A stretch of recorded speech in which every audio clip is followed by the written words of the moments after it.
بداية طبعا بشكر كل جماهير نادي الزمالك العظيمة المحترمة اللي الأسبوع اللي فات التليفون ما بطلش، واخد بالك؟ ده بقى الجمهور الأصيل بجد.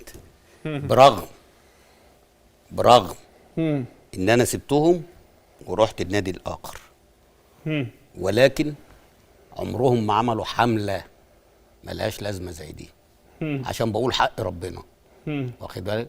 هو مين اكتر واحد بينتقد نادي الزمالك مش جماهيره نادي الزمالك في الماتشات، سواء فيريرا سواء اللعيبه، فيتعمل لهم تمثال. جم مره قدموا فينا شكوى يا اسلام؟ يعني انت لا. انا بكلمك بجد. لا اصل هي مش طبيعه الناس في الناس. لا الزمالك. ناس فاهمه، ناس عندها مدركه يعني ايه تحليل كره قدم، وهم اصلا ذواقين. يعني بمجرد قبل ما اتكلم اي حد يقول لك فلان النهارده مش كويس، فلان النهارده مش كويس، فلان النهارده لا كويس، انت واخد بالك؟ يعني احنا كنا بنتعلم منهم بعد الماتشات، واخد بالك؟ طيب انا بس عشان حتى لا يفهم كلام حضرتك بشكل خاطئ، ان جمهور الاهلي 70-80% منه جمهور محترم جدا. لا مش 70%، مش 70%، هي قله. بص قله هي اللي بتسيء لكل جماهير الاهلي بالظبط كده. مش هاجي اتكلم بقى على 1%. لا معلش، لا معلش، لا معلش، لا بص لا انا بس اصل انا مش هدافع تاني. اسلام ما تنرفزنيش، انا مش هدافع، انا مش محايد، انا ما بقتش محايد. لا اسمع بقى، اسمع بس، اسمعني. انا قلت لك ما تنرفزنيش. انت راجل محايد. لا مش محايد، لا دلوقتي من بعد الاسبوع اللي فات ده، لا اصل انا مش هحبك اكتر من نفسي. اسمعي ده انت عايز تخرب بيتي، انت عايز تمشيني من الاعلام. كابتن رضا لا ما حدش لا اسمعني بس، ما احنا خلاص ما احنا بص بعد الولايه الجديده دي. بعد اذنك كابتن رضا، بعد اذن حضرتك، انت ما قلت لك ما تخليش اتنرفز؟ لا ما انا برضو مش هخليك تتنرفز، لكن مش في كلام مهم جدا لازم نوضحه. طب ولما هم بيعملوا عليا الحمله دي، اسمعني بس، لا لما بيعملوا عليا الحمله دي مين اللي المفروض يقول لا؟ انت حضرتك قلت ايه لسه من شويه دلوقتي؟ قله. لا ما بقتش قله، لا ما بقتش قله. لا اسمع، دول قله. لا معلش، جماهير النادي الاهلي بالملايين، ماشي؟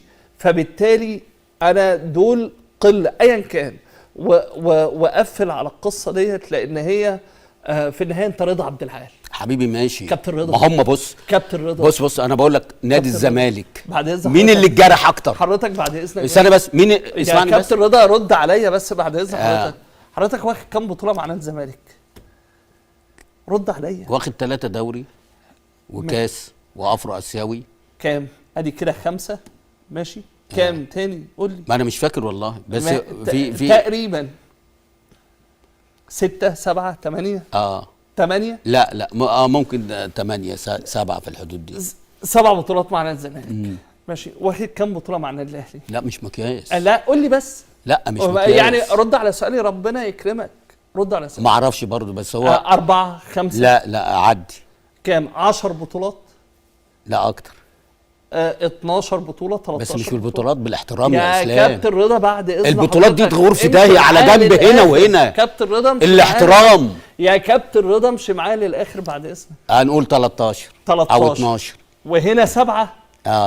يعني في جعبتك او تاريخ رضا عبد العال 20 بطوله. قول لي بقى مين لعب في الاهلي ولعب في الزمالك؟ لا وكل ده كابتن رضا بس ده كل ده في 5 سنين. كابتن رضا لا انا بكلمك كل ده في 5 سنين. يعني كل ده في 5 سنين. امال بقى في لعيبه تانية لعبت 17 و18 سنه ما جابوش الكم البطولات ده. يعني 20 بطوله. شعبيتك في الزمالك ما زالت لغايه دلوقتي. انت سايب نادي الزمالك بقالك قد ايه؟ 35 سنه؟ 30 سنه؟ من 93. طيب من 93 يعني حوالي كام؟ 30 سنه. وفي النادي الاهلي حضرتك سبته امتى؟ 98 اول يوم في كاس العالم 98 يعني فرنسا. حوالي برضو ايه 25 سنه. مفيش حد عمل ربع التاريخ بتاع رضا عبد العال، لا في الاهلي ولا في الزمالك. فعشان كده النص في المية ما يأثرش في حضرتك. لا مش مأثر والله. خلينا نطلع فاصل ونرجع نتكلم على منتخب مصر. لا قبل منتخب مصر انا عايز اقول حاجات.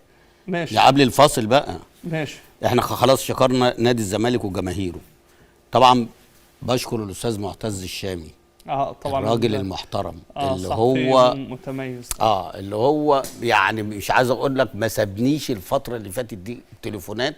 طبعا هو عارف ان انا ببقى قاعد امتى برغم حاله الوفاه، انما هو كان بيبقى بيتصل بيا واخد بالك، وبنتكلم لو ما اتصلش بيا بنتكلم على الواتس واخد بالك، ونبدا نلغي بعض. فانا بشكره طبعا وبقول له نفس الحمله اللي بتبقى عليك هي اللي كانت عليا، فاحنا الاثنين اخوات في الحته دي واصدقاء يعني. بشكر طبعا امبارح احمد جمال وعفت نصار ومحمد عبد الله واينو على الكلام اللي هم قالوه في حقي. طبعا ده ادي برنامج رياضي اللي هو نبض الشارع برضو، خلي بالك. وطبعا انت اللي ملهلب البرنامج ده خالص، انا ماليش دعوه واخد بالك، وانت اللي عامل التوازن ده، والناس بدات تقعد تستناه زي ما بتقعد تستنى البريمو واخد بالك. بس برضو من خلال هنا يعني عايز اوجه رساله لاينو، بس مش هبقى اقولها له بيني وبينه. اينو ده ابننا.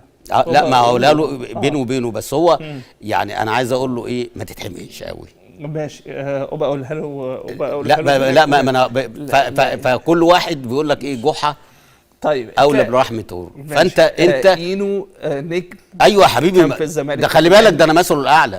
طبعا، وهو بيحبك جدا وانا بحبه جدا. ابوه بقى كان نجم النجوم. اعمل اللي انت عايزه، ما عندناش مشكله واخد بالك، بس يعني خلاص هبقى اكلمه بيني وبينه. السلام عليكم ورحمه الله وبركاته. الاهلاويه في كل مكان، بارك الله فيكم. ما تنسناش بلايك واشتراك. رضا يا رضا، زعلان ليه يا رضا؟ زعلان ان الجماهير بتهاجمك يا حبيبي؟ تزعليش يا بيدا، او تزعلي يا قط. نيغي نيغي نيغي نيغي. ايه يا رضا، انت راجل نجم كبير ونجم عالمي، ازاي تتهز بالطريقه دي عشان في الناس بتهاجمك؟ احنا الاهلاويه بنحب النادي الاهلي. هاجم النادي الاهلي، انتقد النادي الاهلي زي ما انت عايز، طول ما انت تنتقده كوره. احنا كمان بننتقد الاهلي كوره، مش هنتكلم غير في الكوره. لكن تنتقد الاهلي بصوره فجه وبصوره موجهه لهز كيان النادي الاهلي وهز استقراره وهز لعيبته، طبعا جماهير النادي الاهلي عمرها ما هتسكت، لان احنا عشاق النادي الاهلي الحقيقيين. احنا بنحب النادي الاهلي بلا غرض ولا اي حاجه يا رضا، مش مستنيين فلوس من حد ولا مستنيين حد يدعمنا. انت داعمنا كله حبنا للنادي الاهلي.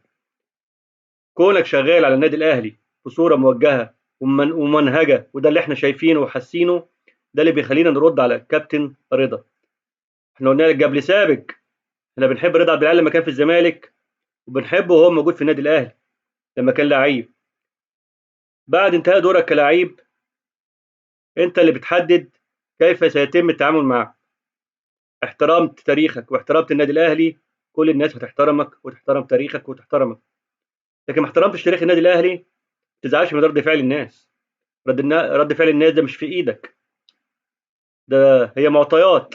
انت بتديني ايه فانا برد عليك. انت بتقول ايه عن النادي الاهلي فده لازم انا ارد عليك بصفتي من عشاق النادي الاهلي، بصفتي من محب النادي الاهلي. ما تبخسنيش حقي، حجمي ما يقلش عن حجمك. احنا جمهور النادي الاهلي ووقود النادي الاهلي، احنا القوه الناعمه والقوه الخشنه للنادي الاهلي. الاهلي ما هوش الجدران اللي هناك ولا هي اللعيبه بس، الاهلي نمره واحد فيه جماهيره، فلازم تحترم جماهير النادي الاهلي قبل ما تتكلم عن النادي الاهلي. لازم تعرف قيمه الجماهير دي كويس، وانت اكيد عرفتها الاسبوع اللي فات. فراجع نفسك وارجع لصوابك. ما نقولكش ما تنتقدش النادي الاهلي، لا انتقد النادي الاهلي زي ما انت عايز، بس انتقد الاهلي كوره. خليك في الكوره وانتقدها بحق. كنت اهلاوي اصيل، كنت من عشاق الرياضه المصريه. ادينا لك اشتراك، والسلام عليكم ورحمه الله وبركاته.